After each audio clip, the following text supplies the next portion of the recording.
Hello all, welcome. Today we will be covering maritime law and choice of law provisions. Great Lakes Insurance Company provided coverage for the Radiant, a vessel used in the Great Lakes shipping industry. When the vessel sank, a dispute arose about insurance coverage and the applicable law. The insurance policy contained a choice of law provision specifying which state's law would govern disputes arising from the policy. The question centered on how courts should treat choice of law provisions in maritime insurance policies. There was uncertainty about whether federal maritime law preempted traditional choice of law principles or whether private choice of law agreements should be enforced in maritime contexts. The Supreme Court was asked to decide how choice of law provisions should be treated in maritime insurance disputes and what law applies when parties have agreed to a particular jurisdiction. We'll hear argument next in Case 22-500, Great Lakes Insurance versus Raiders Retreat Realty. Mr. Wall. Mr. Chief Justice, and may it please the Court. In the Bremen and Carnival, this Court held that forum selection clauses in maritime contracts are enforceable as a matter of federal law, except in the rare circumstances when they violate federal maritime policy. Almost all federal courts, including all of the major maritime courts, have taken the same approach for choice of law clauses. This Court should do the same for three reasons. First, logic and consistency. We're here talking about a federal exception to a federal presumption of enforceability. It stands to reason that federal exception would look to federal public policy, not state public policy. Raiders doesn't point to any analogous federal exception that looks to state public policy, and it doesn't explain why choice of law in maritime should be any different from forum selection in maritime. Second, the consensus approach makes practical sense for the reasons that this Court gave in the Bremen. Judging choice of law clauses by reference to a uniform body of federal law accords with ancient concepts of freedom of contract, and it allows parties to gauge and price their risks, knowing what law will apply to their contracts. If 50 states may set aside parties' choices based on their own public policies, that would be a reference for uncertainty and forum shopping. Third, the consensus approach is clear and administrable. On our approach, a federal court would ask, does a choice of law clause offend federal admiralty policy? The answer to that question will almost always be no. On Raiders' approach, the court would ask, what's the state with the greatest interest in the dispute? Does that state have a public policy with respect to the specific question at issue? And is that public policy fundamental?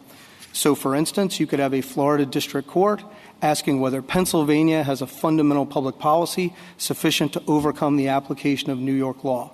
The answer to that will almost always be hazy, and that lack of clarity would disserve the admiralty world and federal courts. I welcome the Court's questions. Mr. Wall, what effect does Wilbur and Boat have on your argument? So I think you have to take Wilbur and Boat as part of the background law. Wilbur and Boat was a watershed decision, to be sure, and said state law occupies the space when there is no well-established rule of admiralty or no need to create one.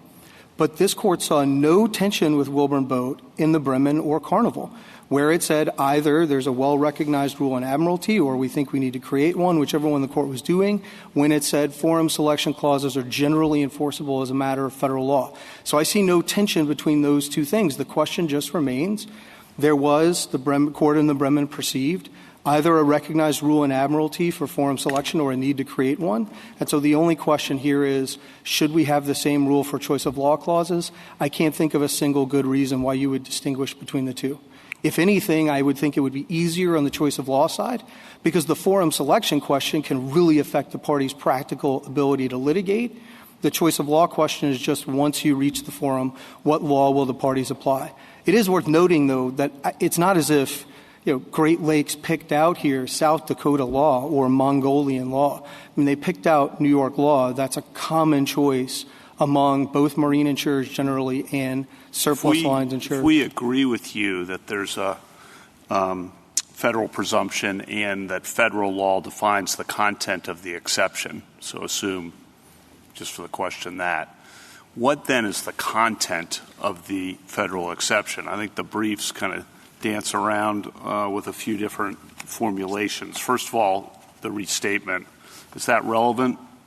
So, particularly restatement 187.2b. I think you think that's out altogether, I think. So I don't think that's right, Justice Kavanaugh. Just take a step back. I think the Bremen did this exactly right.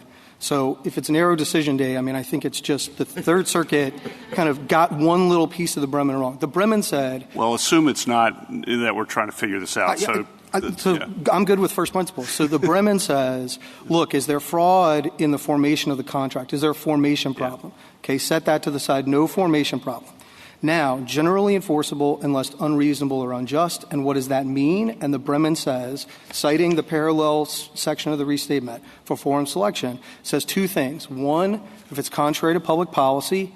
And two, it says maybe if there's no substantial connection to the chosen law or no reasonable basis for choosing that law. I think the Court of Appeals got all of that right. So the Marine Underwriters amicus brief, which supports you but says that's no good, the substantial connection point, because they say that oftentimes sophisticated parties in this context are going to choose a neutral forum to which neither might have a substantial connection. So I just want to make sure, and they seem more generally to be, don't do the restatement, don't just do the point you made about if the state law offends federal admiralty policy, then okay, but otherwise don't do the restatement. That seems to be their position. I want to make sure you're clear on that. I think it's a little more nuanced than that, Justice Kavanaugh. What the Bremen says and what the restatement says, and that prong is, and the Bremen cites this, I think, faithfully. It says no substantial connection or no reasonable basis. And what the Marine Underwriters say is some courts, in picking that up, have just done the substantial connection and not looked to the reasonable basis. As long as you say that even if you're not connected to New York, though the parties were here, that that's a perfectly reasonable law for sophisticated parties to pick in maritime or, frankly, out of maritime. And then it's I think or reasonable basis. It's or reasonable basis. Pick up then last it's fine. week. It's not and reasonable basis. That's right. Yeah. And the Bremen got all of this right. I mean, the only place where the Court of Appeals went wrong was it said, okay, public policy can be one of the things that makes it unreasonable and unjust. Whose public policy? We look to the state, which isn't what the Bremen did, and it doesn't make a lot of sense. If you think there's a presumption of enforceability, then federal law cares about generally having them enforced. When would it not want that to be true? Well, when it disserves the purposes of maritime, not when it disserves one of a 50 states' idiosyncratic public policies. Well, possibly, except that's where you get to Justice Thomas's view of asking you about Wilburn. Because Wilburn seemed to say something different. Wilburn seemed to say, even when you're trying to figure out what the federal law should be in this area, I mean, federal law often says, well, the states have an extremely important role to play, and so it should be a state rule of decision. That's a federal rule that it should be a state rule of decision. That's essentially what Wilburn said in the maritime insurance context. And most of your brief seems to be an effort to run away from that aspect of Wilburn, repeated over and over and over again, which is when it comes to maritime insurance, states have long regulated the area and strongly regulated the area, and the federal rule is that we should allow that to continue. So two things, Justice Kagan. I understand that argument, and I think it has more force on the sort of new frontline position. But if the Court's accepting that on the narrow question it granted, there is a federal presumption of enforceability, and we're just trying to figure out how to work the exception, then I think we sort of already passed Wilburn boat, because we have now a well-established federal rule. It's a presumption of enforceability, and we're just trying to figure out what did the Bremen mean when it said public policy? What does the restatement mean? And we're sort of past Wilburn boat. I take the point more generally. I don't really think so in anything other than a highly technical way. What Wilburn both said is that in crafting the exceptions to this presumption, you should take into account that states have long regulated maritime insurance and that they should continue to do so. So I don't think that's quite right, Justice Kagan. It doesn't say anything about sort of how you work federal rules once you have them in admiralty. It says if you have a rule in admiralty, you follow it, or if you need to create one. And we can debate whether the Bremen was recognizing an acknowledged rule or creating one. I think it's possible to read the decision either way. And then Wilburn boat tells you if you don't have the federal rule or a need to create a uniform rule in order to serve the purposes of admiralty, state law does all the work there. Now, you're right. There's a lot of other sort of language and dicta about the historical role that states have played with regard to regulating marine insurance. And I'm not sort of here dickering with any of that, except to say The Bremen and Carnival didn't see any of that as a barrier to recognizing or creating a uniform federal rule for forum selection. I don't take the other side to be disputing that or saying those decisions should be overruled. And so the question just is, all right, we have that rule in Admiralty, which applies to forum selection clauses across the board, all maritime contracts. Doesn't matter whether they're marine insurance or not.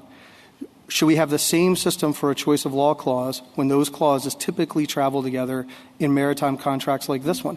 And I don't really think Wilburn Boat has much to say on that question. Your argument, I take it, is that there is an established federal maritime rule, not simply on choice of law provisions, but, I don't know, the uber or imi fidei doctrine?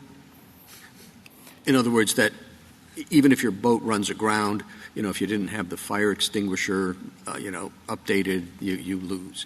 What if there weren't an established maritime policy on that specific doctrine? So a couple of things, Mr. Chief Justice. I don't know that uberimi fidei is the sort of rule that's triggered here as much as strict enforcement of the warranties. It is true that post-Wilburn Boat, some of those, like uberimi fidei or navigational limits, courts have almost uniformly said are controlled by federal law because there were well-established rules in Admiralty. Some of the others, like named operator or fire extinguisher, they've left to state law. That's the substantive state law. So it is true that post-Wilburn Boat, federal law is going to control some of the contractual provisions. State law will control others. But I don't think it makes any difference to our argument, which is that the question here is about the enforceability of a choice of law clause.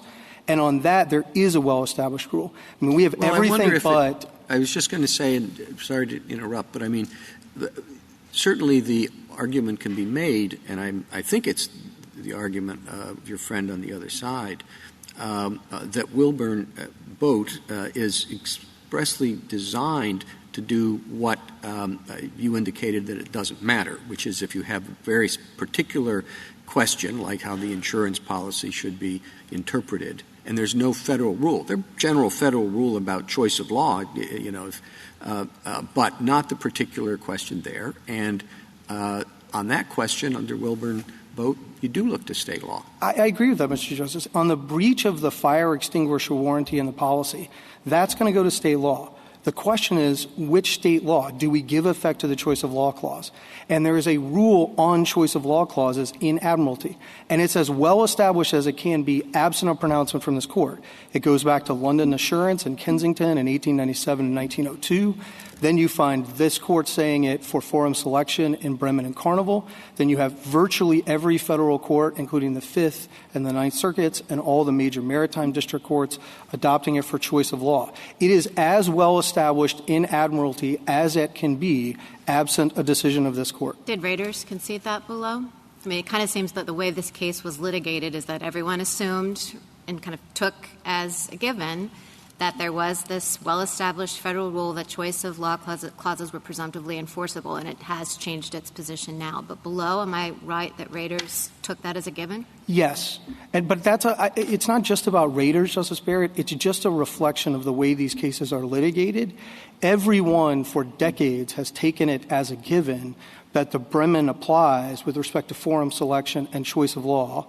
And everybody had been thinking federal public policy, and then they made the argument about state public policy, and in our view, the Third Circuit got that wrong. But everybody had been doing this within the framework of the Bremen, just for maritime contracts, for forum selection, for choice of law. And so everybody thought there was a federal presumption across the board, and then it was just what are the exceptions to the presumption. And Mr. Wall, there's a wonderful line in your brief. Now, this is a case about a yacht that ran aground, and when the claim is filed, your client denies the claim because you say they didn't do what they were supposed to do regarding fire extinguishers, but there was no fire.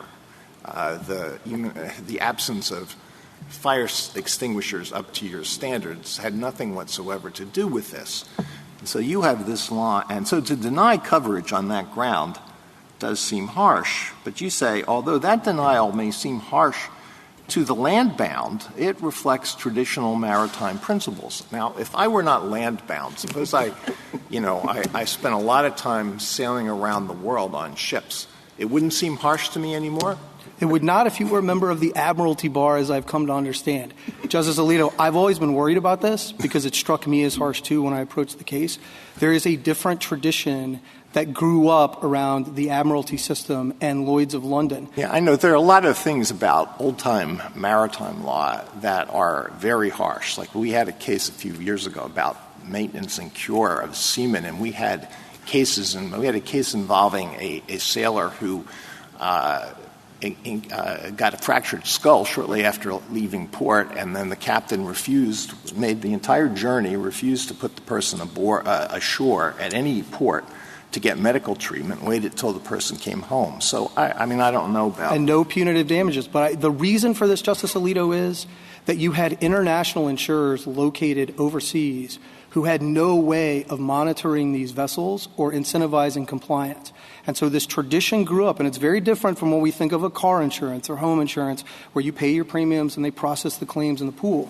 These are sort of specialized policies. And so just to put a little finer point on it, Great Lakes is a surplus lines insurer. I didn't know what that was before, but it turns out you go to them when your other insurers won't take you. So you can't get your boat policy from Progressive or Geico. Maybe you're risky, maybe as here, the boat is very expensive, you want a big policy. So it's a unique transaction that others in the market don't do. There aren't many of them. And they have to price these things, and they price them by taking into account that you will have to comply with the warranties, which is why here you can get $1 million of coverage on a $500,000 yacht for a premium of about $9,000 a year. That's the policy in the record. Suppose this choice of law clause were modified, and the phrase, the substantive laws of the state of New York, were deleted, and in its place was put the substantive laws of some little country that has the most pro-insurer law you can possibly imagine. So any claim has to be submitted on a very long form, and there are specifications about the font and the spacing of the letters, and the claim is to be rejected if there are any typos or any smudges on the claim form, and it has to be filed within 12 hours of the incident. And so the court is confronted with this choice of law issue. What would the court do? On the assumption that there's no other really good reason for sophisticated parties to pick that law, it's not going to be enforceable. I mean, and the oddity of this case is... Based on what principle? On the first of the two prongs in the restatement, you would say they didn't have any substantial connection to Andorran law or Mongolian law, what have you. Well, let's say that the insurer is located in this little country. So there's a connection. So if the insurer is located in that country, there's definitely a substantial connection to that law, and it's likely there's a reasonable basis for picking it. And it seems to me that we shouldn't be too worried about sort of unfairness, because you're talking about people who can't otherwise get insurance in the market. There are very few people that will write the insurance. They're on notice of the clause, and if we thought that were a problem from Bremen, then we have Carnival saying on the forum selection side, doesn't matter if it's a contract of adhesion. We have good rules for enforcing this across the board. Mr. Wall, can I just ask you, because I was a little surprised about your reliance on the Bremen under the Wilburn boat standard. I understand that step one is that it has to be an established federal rule, but I also thought that the rule that you are asking be recognized as such in this context has never been laid down by this court in the choice of law context. The Bremen was forum selection. So can you just help me to understand how we know that there's an established federal rule in the choice of law world? Well, there wasn't an established rule laid down by this court pre-Bremen either, Justice Jackson. And what the court said in the Bremen was all of the purposes of maritime, the need for uniformity, predictability, facilitating the free flow of national and international commerce, all of those things lead us to say that forum selection clauses should be generally enforceable as a matter of federal law. So I think here you're right. There's no decision from this court on choice of law. but you have a uniform history in the lower courts. You have a virtual consensus among all the present-day courts, all the major maritime ones, and you already have Bremen and Carnival. So you already know what the rule is with respect to forum selection, and it's thus, I think, an even easier question here. You see no difference between forum selection and choice of law with respect to these issues? I do, but not in a way that helps raters. I mean, historically, what courts were skeptical of was forum selection because they thought you picked the foreign forum and then forced the parties to go litigate there, which was effectively trying to deprive them of their ability to access the forum. But courts were not so hostile to parties picking choice of law.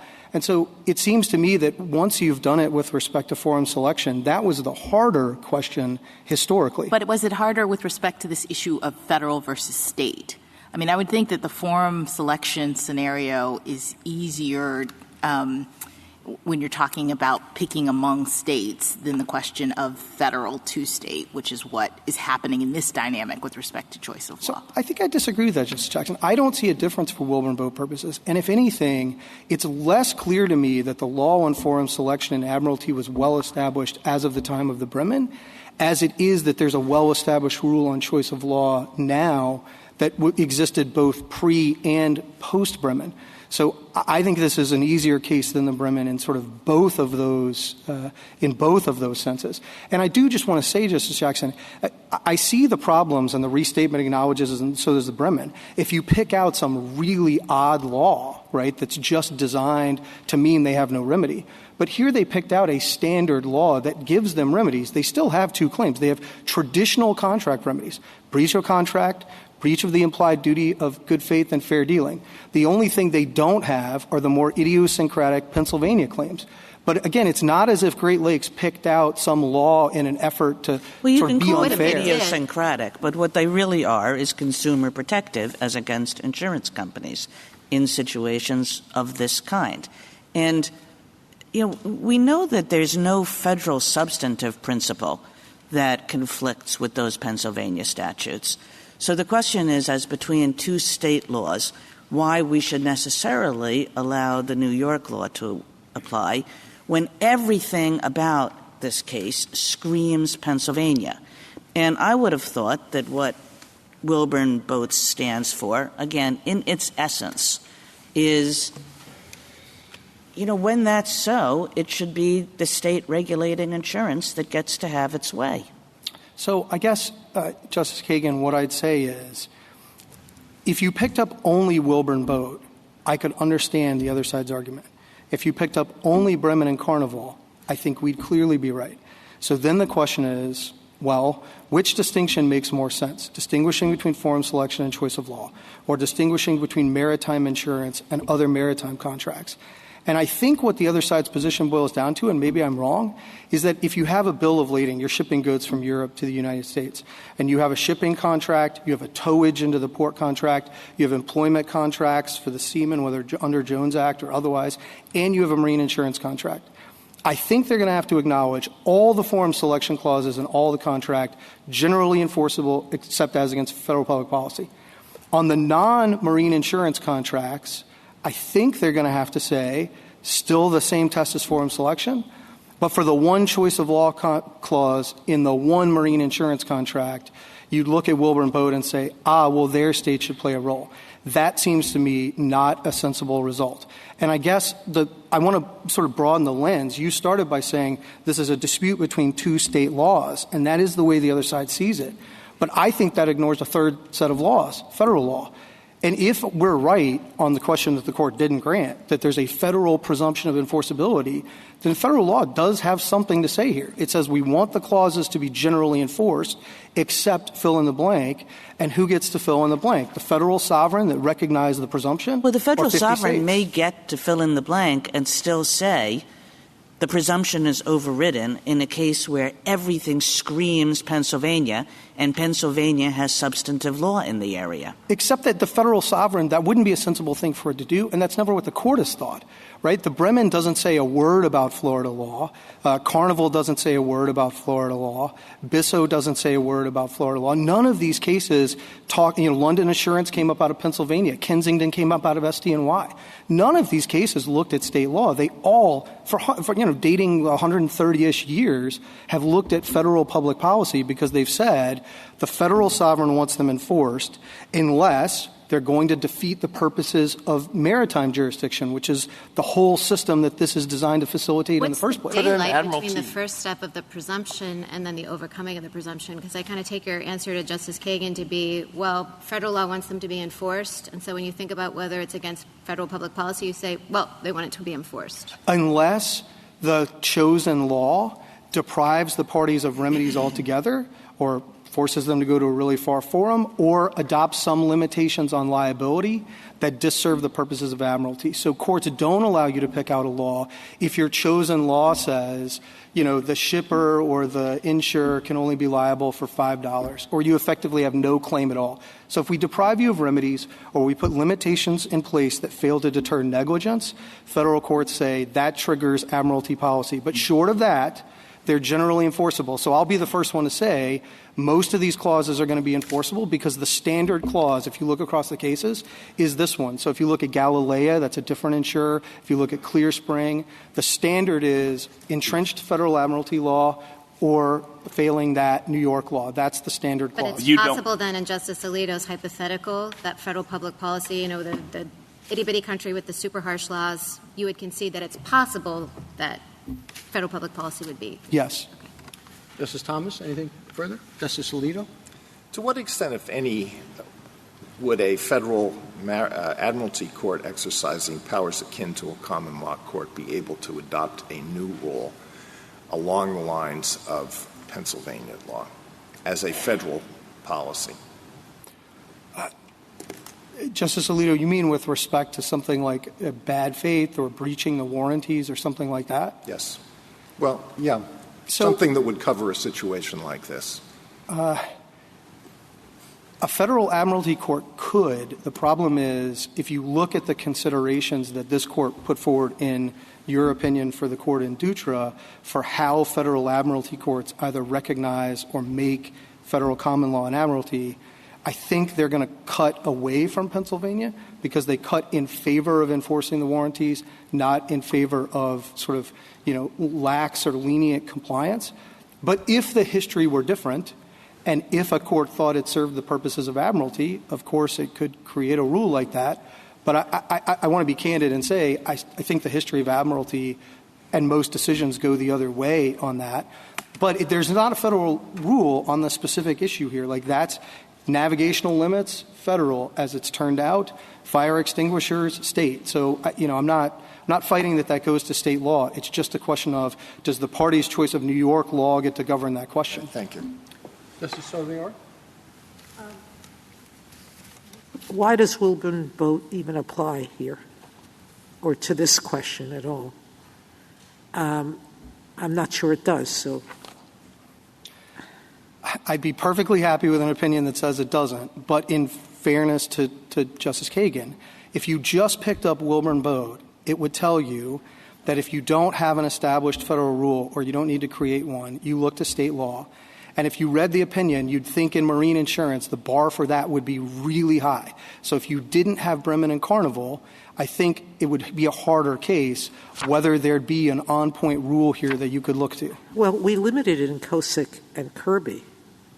So, look, I agree. The court comes along 6 years after it in Kosick. It recognizes a federal rule in admiralty. It in dictas has some fairly critical things to say about Wilburn Bode. It seems to side with the concurrence and the dissent, and it seems to sort of question whether it's right. But I didn't, we're not biting off the Holborn holding of Wilburn Bode. I mean, I do think there are the good reasons to be critical of the decision. I do think that its historical discussion does not match up with the history in admiralty, and I think it was a little thin there, and Justice Frankfurter's concurrence has a lot to recommend it, but I don't sort of need to win that debate to prevail here. Well, I guess then you need to win the debate that there's an established presumption of enforceability for conflict of law choices, correct? Yes, that debate I need to win. And I guess what I would say is I have everything on my side except a decision from this court, because I have a sort of unbroken history in the lower courts. I have Bremen and Carnival, and I have a near consensus in the federal courts on federal choice of law. So I have everything except this court confirming, yes, the rule for forum selection applies equally to choice of law, which, by the way, even the Third Circuit didn't dispute. Again, on sort of narrowest grounds of decision, the Third Circuit got it right all the way up until the end, where it said under the public policy prong, you look to state rather than federal. If you just said it's federal rather than state under the Bremen, period, we're done. Justice Kagan? So if the plaintiff here were an airline company or a railroad or a trucking concern, probably the restatement rule applies. Probably Pennsylvania law applies because of it. Why is this so different? Well, it may in some of those industries. I mean, you have the Federal Aviation Act. I mean, there are federal statutes in a lot of those. There is a federal act, I believe, that covers some interstate trucking. I mean, it's not that all of those are just sort of left to state law. But I do agree with you that outside of maritime, the restatement is going to run the traditional way, because it's not a federal enclave, and it will run as between the states. And I think, Justice Kagan, it's fundamental to our position that maritime is different and has long had a different set of rules. And this court has sort of confirmed again and again, and Wilburn Boat says even Wilburn Boat says, well, but if there's a recognized federal rule or need to create one, no state law, and that's different about maritime from all of these other areas. So it seems to me, yes, admiralty is different. Justice Gorsuch?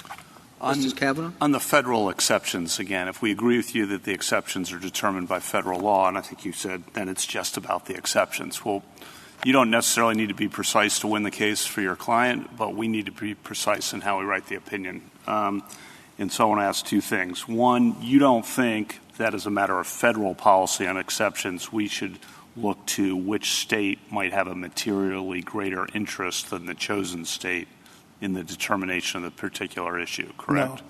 Okay. And secondly, you've mentioned a couple times if the chosen state law deprives the insured of remedies, and I didn't see that in the brief, but that might be something you're elaborating on reasonable basis, or where's that coming from? No, sorry. I thought we tried to say it in both of the briefs, but maybe not very clearly. It does not come up very often because, as I say, the standard choice is entrenched admiralty law or New York law in the alternative. So these public policy arguments don't tend to play themselves out because nobody thinks that New York law is repugnant to federal law. But in the cases where it has come up, where you've picked some, and there aren't many of them, what courts have tended to say is if you have limitations on liability that fail to deter negligence. So say in New York law, say it just chooses New York law. I just want to make sure I understand this. And New York law, keep going. New York law is not repugnant to federal policy because there is no evidence in this case or any other that it limits liability of marine insurers in a way that fails to deter negligence or otherwise deprives insureds of any remedy. Okay, any remedy. That's right. Not on the particular issue in dispute. Well, I mean, again, courts haven't had to confront it in a case where you had some remedies but they didn't allow you to get at it. In all of these cases, because you have New York law, you have the standard contract remedies under New York law. Mm-hmm. They can claim that Great Lakes is breaching. They can claim that Great Lakes breached an implied duty of good faith and fair dealing. That's typically enough for them to be able to air these claims in court. So, I mean, again, they picked out New York law. I mean, this is not a idiosyncratic or weird law, so it doesn't tend to come up. But if you picked out a state's law that didn't allow you a remedy for your particular claim, it'd come up. I will say, Justice Kavanaugh, I've read more of these cases than I care to admit, and I haven't found a single case where that's true. Okay. Thank you. Justice Barrett, Justice Jackson. Thank you, counsel. Mr. Bashman. Mr. Chief Justice, and may it please the Court. In this maritime insurance case, the Court considers whether a state choice of law provision in an insurance policy is subject to the same fundamental public policy exception that applies everywhere outside of admiralty, or whether only a strong federal public policy will suffice to overcome the insurance company's state choice of law clause. The Third Circuit reached the correct result here for two reasons. First, under Wilburn Boat, state law applies. As a result, the fundamental public policy of the state with the greatest connection to the dispute can override the contractual choice of law provision. selecting the law of another state? And second, should this court see a need to announce a federal common law rule to govern these circumstances, notwithstanding Wilburn Boat's decision to leave maritime insurance regulation to the states and to Congress, which has opted not to intervene? This court should adopt Restatement Second Conflict of Laws, Section 187, as the federal rule. By contrast, the rule that Great Lakes urges is neither a judicially established federal maritime insurance rule, nor is it even a rule created for the circumstances of this case. Great Lakes rule arose in the vertical choice of law scenario, involving whether parties to a non-insurance maritime contract could replace applicable substantive federal admiralty law with the state law they preferred instead. This case, on the other hand, involves a horizontal choice of law inquiry between the laws of two co-equal states. Both sides agree that substantive federal admiralty law does not preclude Raiders' Pennsylvania law counterclaims. So why should federal public policy impact or restrict the choice of law analysis in any way? I welcome the Court's questions. Counsel, you seem to rely quite a bit on Wilburn, but we've had Cossack and Kirby since then, and you seem to shy away from those two cases that seem to suggest that we've cut back on Wilburn. I don't think that in the area involved in this case that I see any consensus in the lower federal courts that Wilburn Boat has in fact been cut back upon. So we believe that it fully applies to the circumstances of this case, which is, again, maritime insurance. And in fact, by arguing that only federal policy can defeat a maritime insurance policy state choice of law clause, my friend on the other side is not merely seeking to evade Wilburn Boat, but to affirmatively use it to harm policyholders, exactly the opposite result of what that case was seeking to achieve. It's because of the Wilburn Boat decision to leave maritime insurance regulation to the states that neither this court nor other federal courts have been making federal policy relevant to the enforcement of maritime insurance terms and conditions. Using the absence of such federal maritime insurance policy against insurance policyholders, Great Lakes would leave such policyholders worse off than if Wilburn Boat ever even was decided.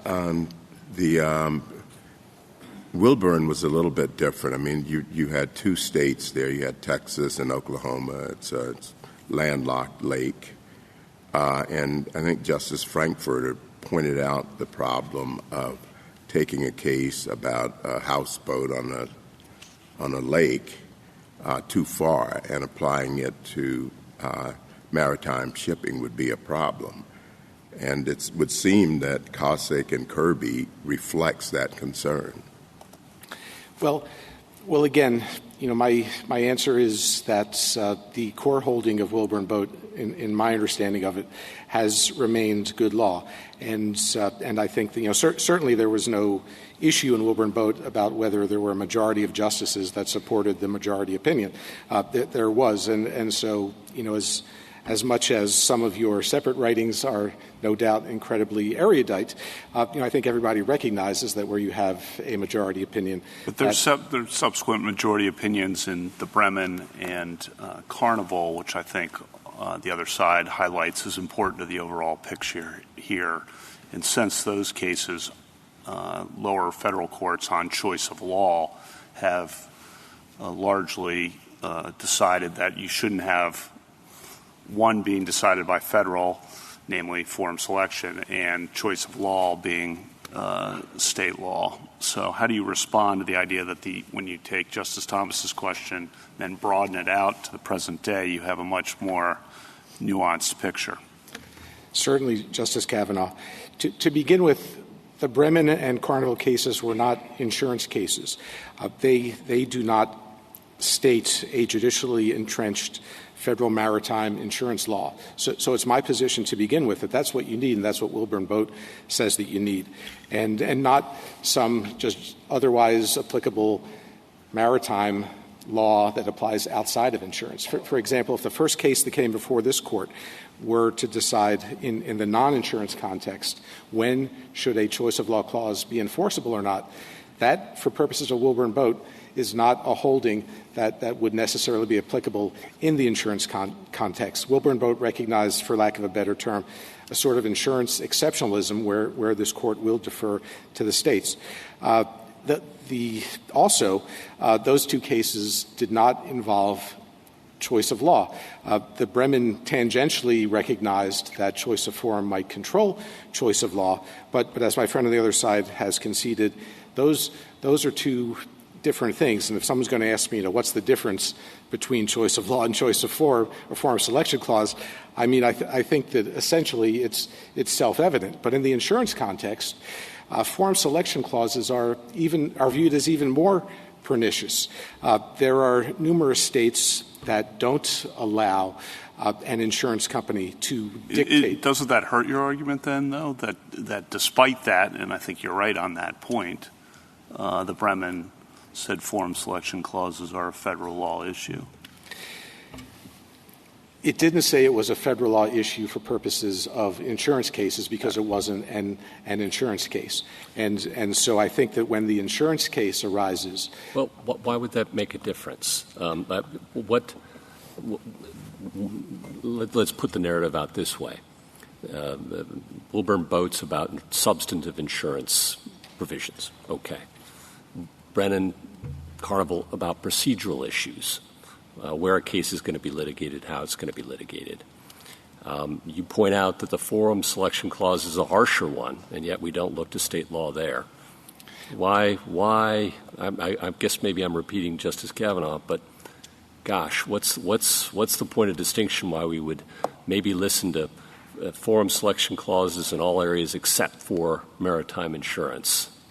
Well, I think the point is that there is no established federal rule applying in the maritime insurance context to forum selection clauses, so that the argument would be open. But the question, everybody agrees it's open. Fine, it's open. Why would we say that state law would control there?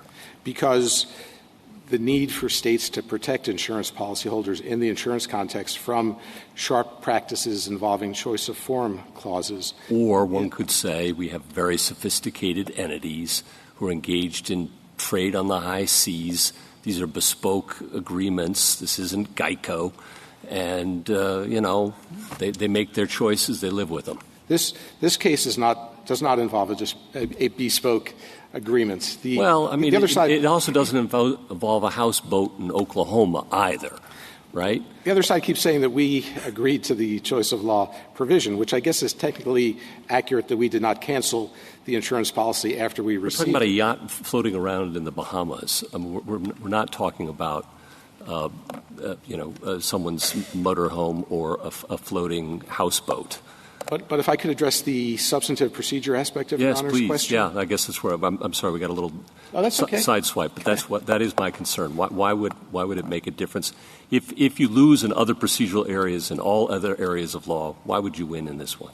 This Court recognizes that choice of law is substantive to begin with. And then secondly, the issue presented in this case... Forum selection is procedural, but choice of law is substantive. Right. Explain that to me. Which is why under the cases that we cite, it applies in diversity cases.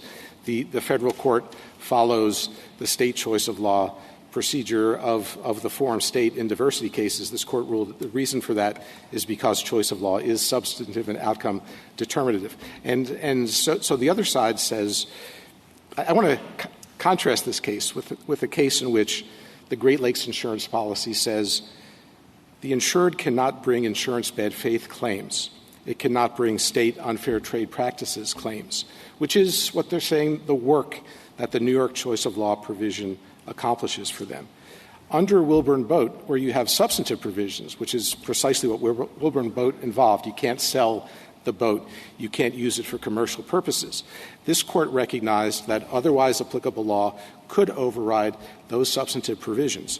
Why the outcome should be different where it's accomplished through a choice of law clause, the other side never really fully explained. Can I broaden it out? Just one quick question. I just want to give you a chance to explain the shift in argument, because below it seems that you did say that federal law, there was a presumption of enforceability to the choice of law clause. That's what I thought when we granted cert. And then I was confused when I started reading your brief and it was all about Wilburn Boat. I looked at the cites that the other side had in its reply brief for the proposition that we had admitted that choice of law is presumptively enforceable as a matter of federal law, and none of those establish any such thing. Rader's Third Circuit briefs did not agree that a choice of law clause is presumptively enforceable as a matter of federal law. The term doesn't even appear in those briefs. Did you accept it as a premise, even if you didn't affirmatively make the argument, these are presumptively enforceable under federal law? I mean, it seems to me that was the premise of the QP. It seems like that was the premise below. It was certainly the premise of the Third Circuit's decision. I push back firmly on the suggestion that it's the premise of the QP. The QP says, as a matter of, I don't have it at hand, but my recollection of it is whether state law is relevant to determining whether a state choice of law provision in a maritime insurance contract. It says, can a choice of law clause in a maritime contract be rendered unenforceable if enforcement is contrary to the strong public policy of the state whose law is displaced? So that kind of under federal. Sorry, I omitted the key first clause. Under federal admiralty law, can a choice of law clause? The right. Rest of what I they said. Put a lot of weight on that introductory phrase that Your Honor omitted. And our answer is Wilburn Boat is a federal admiralty law case. Our argument under Wilburn Boat, Step 2, that's... Well, I thought your argument was that Wilburn Boat, in fact, wasn't a federal admiralty case, because I don't even take it... Well, I guess I should ask, do you accept Justice Kagan's premise that Wilburn Boat adopted state substantive law as the federal common law rule? Or is it your position that Wilburn Boat said this is a state law matter and federal law has nothing to say? I don't know that there's a whole lot of difference between those two I think there's a difference. Positions. But what Wilburn Boat said, as I understand it, is that if you have a maritime insurance case, you undertake the inquiry that it requires, and if there's no if there's no judicially established federal maritime insurance rule, and there's no desire to create one, then state law applies. And so much of the argument here today is there a judicially established federal maritime insurance law? Can I broaden out the question I was asking, which is, can I broaden out the lens to look at what happened after Wilburn Boat, not necessarily this court, but in the industry? So my understanding is Wilburn Boat was something of a dislocating decision in the industry, and the response to it, picking up on Justice Reed's dissent and Justice Frankfurter's concurrence by the industry, was,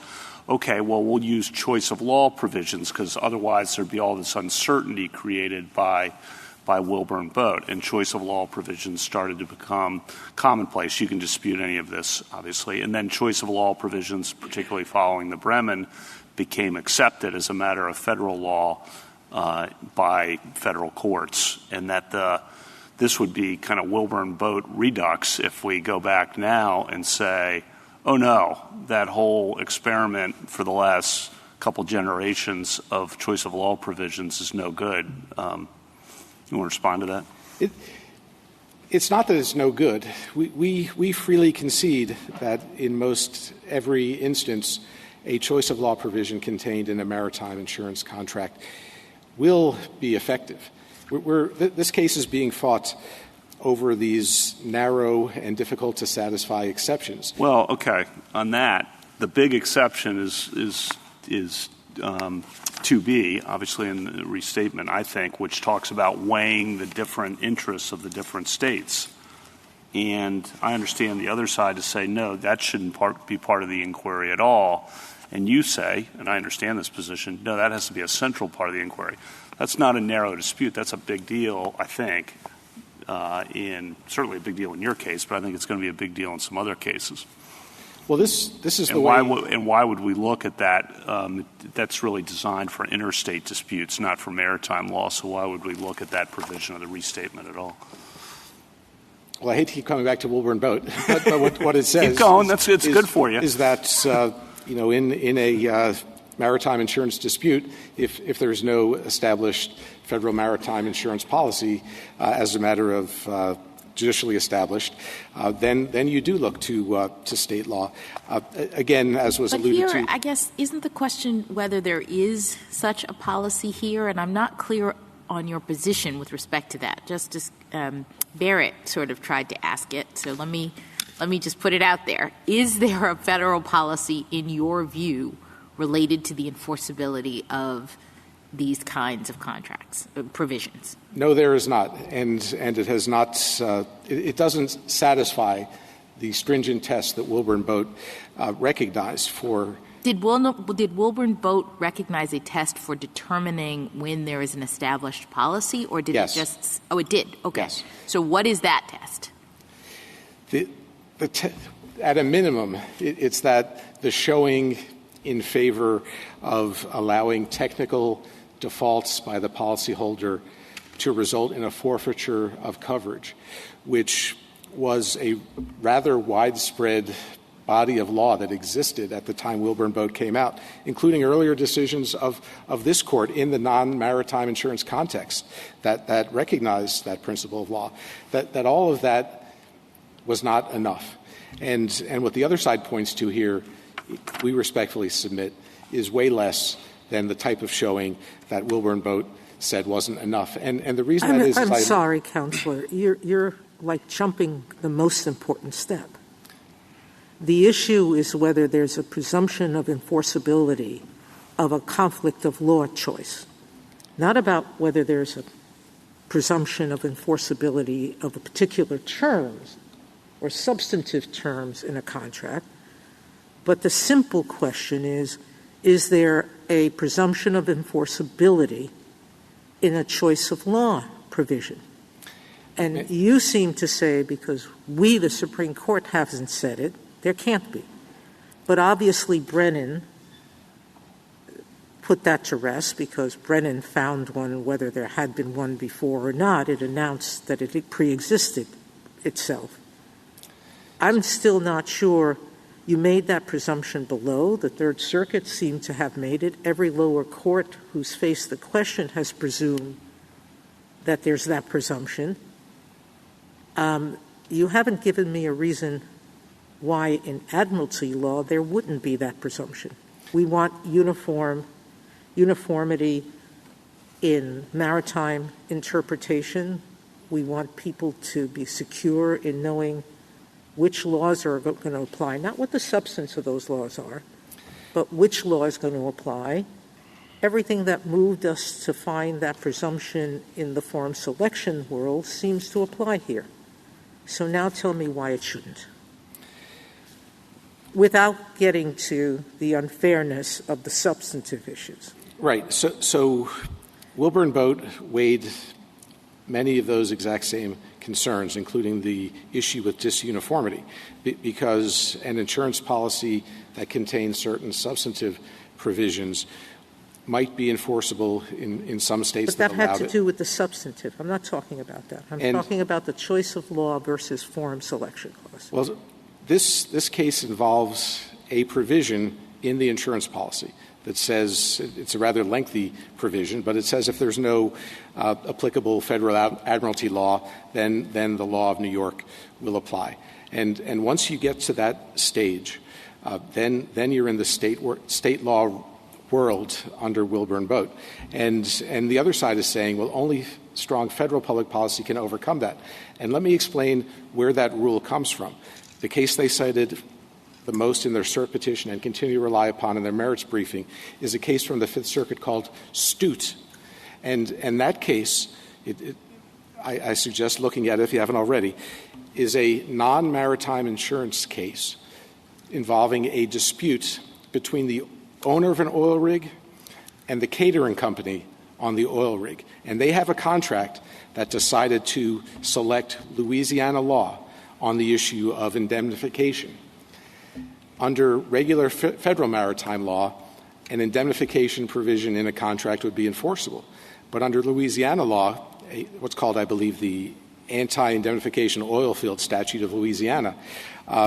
You cannot enforce an indemnification provision in a case governed by that Louisiana law. And so the issue before the Fifth Circuit in Stute was, could the parties replace substantive federal admiralty law allowing an indemnification claim with a law of Louisiana disallowing an indemnification claim? And the Fifth Circuit said, we have to look at federal public policy to decide whether we'll allow state law to displace federal law. I know it's a strange scenario because in many situations federal law necessarily is deemed to be controlling in the absence, even if there is conflicting state law. But the Fifth Circuit said there's not a strong federal policy, so we'll allow the parties to choose the law. And they rejected. And just, thinking about Justice Sotomayor's question, I take it that you should have no great quarrel with the idea of a federal rule that there's a presumption of enforceability.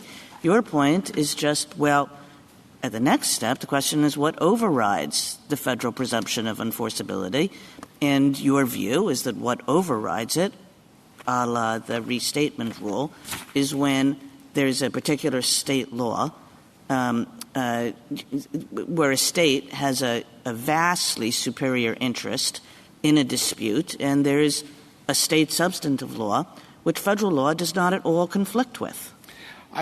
I agree that that view resolves the case in our favor for sure. I also understand the other side to be arguing, on the other hand, if you have a federal presumption, then maybe only federal policy reasons ought to be relevant to that. And I think that, if you look at their sites that say that somehow we've conceded that away, those sites don't establish that. And in fact... But what's your answer to that question? I mean, why would it be the case that we would be in a world in which state interests or state policy could override the federal presumption of enforceability? Because this case arises at the last step of Wilburn Boat, where state law controls, which is how they got a No, I'm just talking about as a matter of theory. So setting aside what Wilburn Boat, I'm just trying to understand. One reason why it would be that the federal exception, you'd have to have federal interests in the exception is a couple. One is that we have a general rule and we have an exception, and unless you actually have sort of the same dynamic working, you could easily see how the exception could swallow the rule. You'd never have the rule, right, because the exception is sort of being established on a different plane. So that's one thing. Another thing is, to the extent we're talking about federal interests overarching this entire dynamic, we know, as Justice Sotomayor says, the federal interests are in uniformity and predictability and all of those sorts of things. So if we have a single federal spokesperson regarding what is accepted, you're more likely to advance the interest of uniformity and predictability. Whereas if you have state interests operating in the exception, you're going to have all of these different exceptions popping up at different times, and people aren't going to know what they're doing.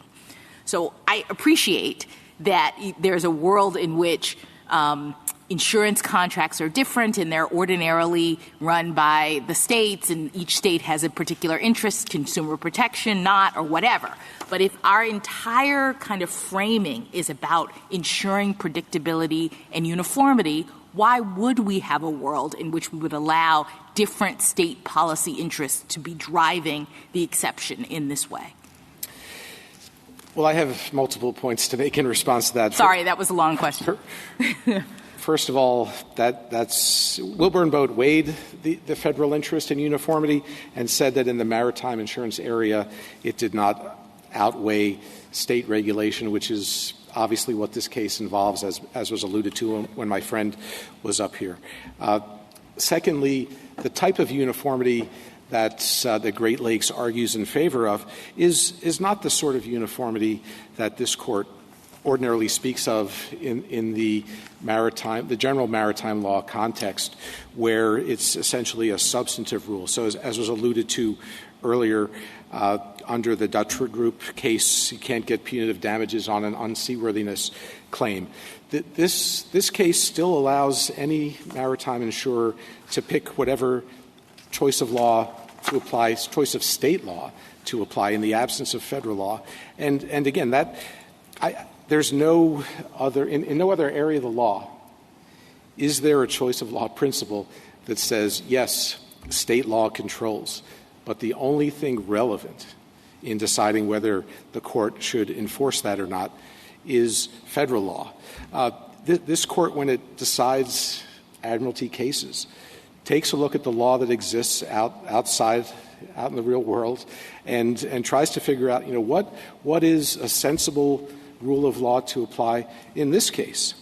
And what I'm telling you is the rule of law that the other side is seeking is something that in the choice of law area you just don't see anywhere. And I think that's one of the reasons why the two leading choice of law professors, even though they filed an amicus brief at the same time as the other side's amicus brief in support of neither party, came out essentially the same way that we're urging. Well, they did that, the Coyle and Roosevelt briefs that we're talking about, they did that as a matter of federal common law. So they rejected your premises that, and they concluded assuming there's a federal presumption of enforceability and that the exceptions are determined by federal common law, they disagree with you on that. But then I want to ask you about that. Then they say we should adopt the restatement as the federal exceptions. And the second one of the restatement, the second provision, talks about the competing state interests in the matter. And the other side says don't do that because that restatement provision was designed for interstate disputes, and this is maritime. To me, if we get to this will be really important what we say about this. So I want to give you a chance to respond to that. Right. I think that the reason that the law professors are correct that restatement section should be applied here, which of course is an argument that we also put forth in our brief. Yeah, I agree with you. It was a backup arguments there. So, right. Yeah. Is that this case arises in the setting of a conflict between the law of two states. And that's what I referred to earlier as the horizontal choice of law conflict. The other side is trying to turn it into a vertical choice of law conflict. But if there was some federal policy that mattered, we don't dispute that federal policy would control. That's what Wilburn Boat says. But again, the other side is trying to pick these cases that arose outside of the maritime insurance context that say that ordinarily we will enforce a choice of law provision. Again, a showing of a smattering of federal appellate court decisions that Wilburn Boat says is not enough to judicially establish it to begin with. And they say let's use that as the main federal rule and let's apply to insurance cases too. Again, if Wilburn Boat were so easy to evade, might make you wonder what's the point of even having it. But of course the other side did not make that their issue. Mr. Bashman, can I just clarify one thing about your answer to Justice Kavanaugh? When you say, and you said this in your brief too, that if federal policy cared about it, if federal law cared about it, we would have a rule. Are you talking about, and I won't even try to say the Latin name, the utmost good faith issue, or are you talking about the choice of law issue? Because it kind of sounded to me in your brief and today that you're talking about the utmost good faith issue, which is different. So this case, we've been arguing this case for quite a little bit now. This case involves whether my client can maintain certain counterclaims under Pennsylvania law, and so those are Pennsylvania law statutory counterclaims. Well, but let me just say it differently. I understood the utmost good faith to bear on whether you could maintain those claims. But putting that aside, I guess what I'm saying is what federal policy are you talking about when you say federal law doesn't care? Are you talking about the substance of your claims, your counterclaims, or are you talking about the choice of law? I guess to answer that directly, what the other side's position is that there's generally no federal policy that would support overcoming a choice of law provision in the maritime insurance context. And again, I lay that at the feet of Wilburn Boat, which said we're not going to create federal policy. So I don't want to derail you totally from Justice Kavanaugh. So your answer to me is that you are talking about federal law not caring, not having any federal policy with respect to choice of law. Correct. Thank you, Counsel. Justice Thomas, anything further? Just a short question, Mr. Bashman, to satisfy my curiosity. Were they able to salvage those twin 12V71s? I believe, it's a little bit outside of the record that's in front of this court, but I think that what happened was the boat was taking on water and may have been run aground to avoid sinking it so that it could be salvaged more easily. And the boat is repaired now and is back in working order. Good. Justice Alito? Justice Sotomayor? Justice Kagan?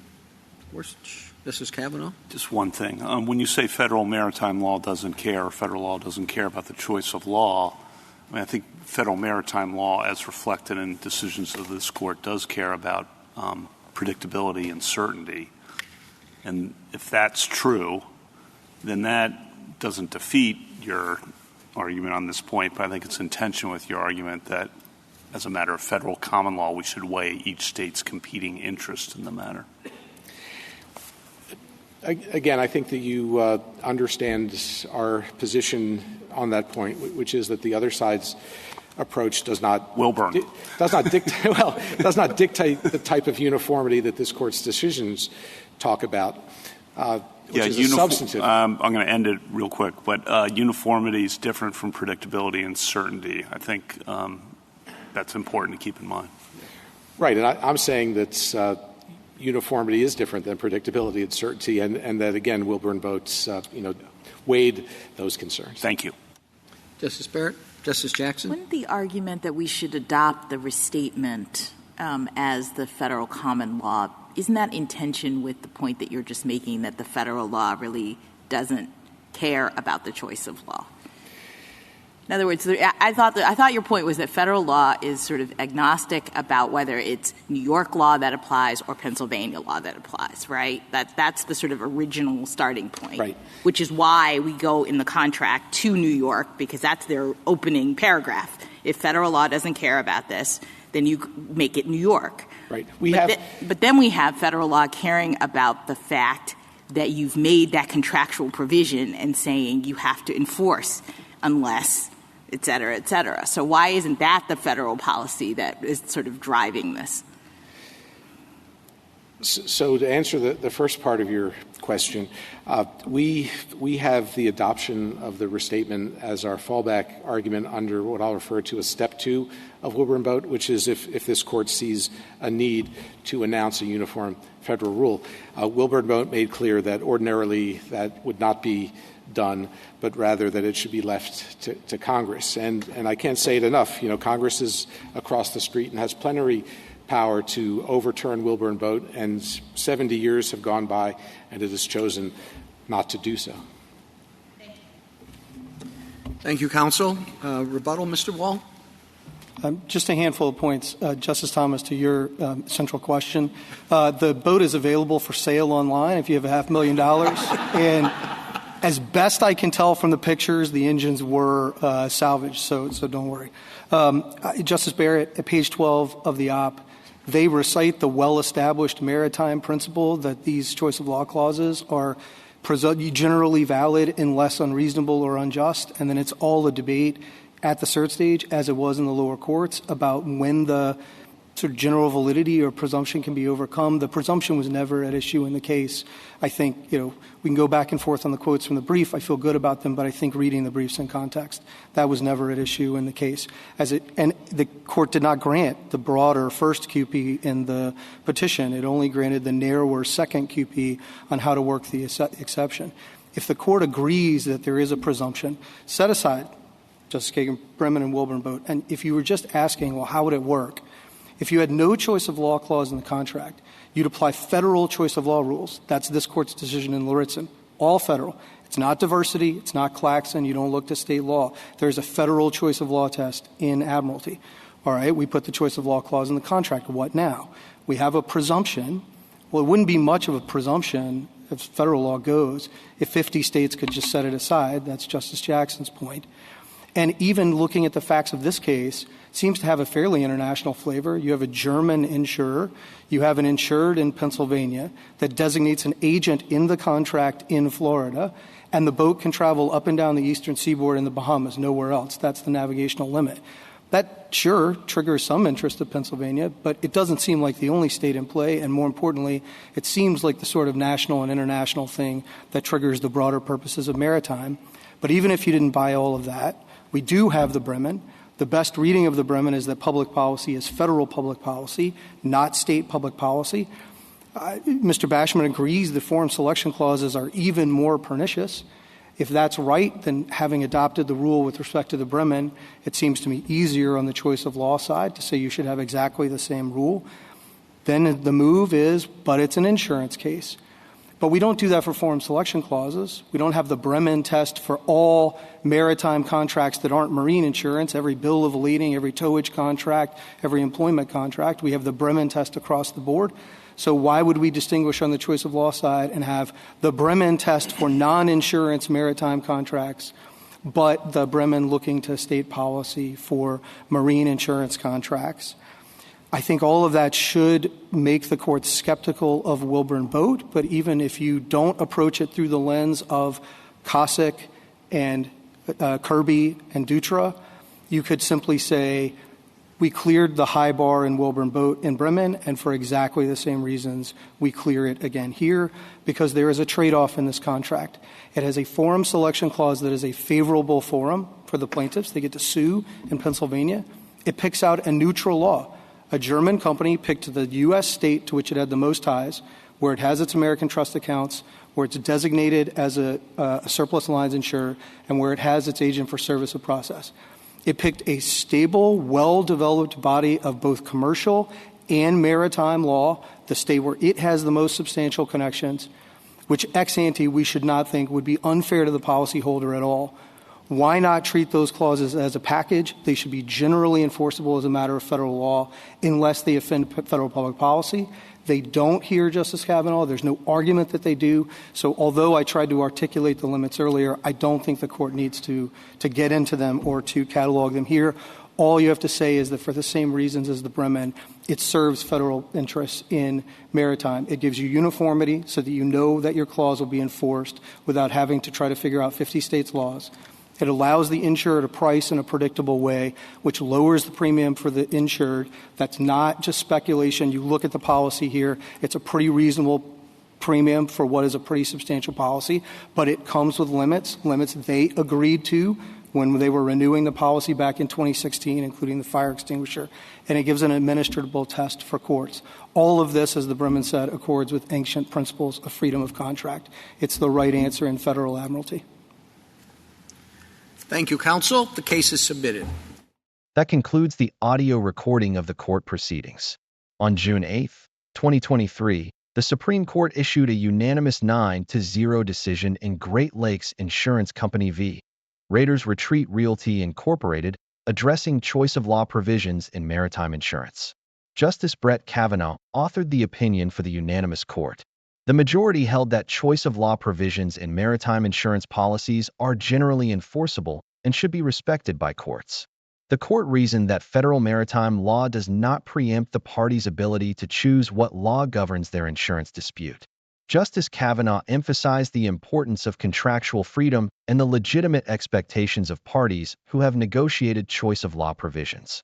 The decision provides important clarity for the maritime insurance industry regarding enforcement of agreed-upon governing law provisions. This decision represents a unanimous consensus on an important maritime law principle. This concludes this presentation. If you have thoughts on this case and judgment, do comment below the video. Also, to receive notifications of future cases, be sure to subscribe to the channel. Please share the channel link with your friends and peers that you think may be interested in or benefit from it. Thank you.